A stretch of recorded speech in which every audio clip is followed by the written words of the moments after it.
செல்ல பிள்ளையாரையும், தொந்தி பிள்ளையாரையும், அழகு பிள்ளையாரையும் நம்மளால் முடிஞ்ச அளவுக்கு இன்றைக்கி எல்லாருமே பண்ணியிருப்பாங்க. ஏன்னா ரொம்ப எல்லா கடவுள்லேயும் ரொம்ப இது ஒரு சின்ன செல்ல பிள்ளையார் ரொம்ப ஒரு இஷ்டமாக எல்லோரும் செய்வாங்க. எங்கள் வீட்டுக்கும் இன்றைக்கி புது பிள்ளையார் வந்திருக்கார் பாருங்கள். புது பிள்ளையாரும் வந்திருக்கோம். ஏற்கனவே இருந்த பிள்ளையாருக்கும் நாங்கள் எல்லாம் ஓரளவுக்கு என்ன முடியுமோ அதை செஞ்சு பண்ணுறோம்.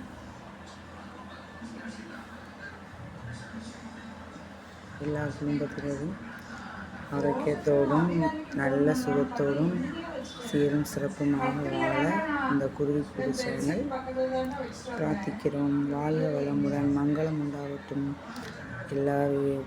எல்லார் மனதில் இருக்கும் குழப்பங்களும் நீங்கி தன்னம்பிக்கையோடும் சிறப்போடும் சீரோடும் செல்வ பெருக்கோடும் ஆரோக்கியத்தோடும் இருக்க பிள்ளையாரப்பாவை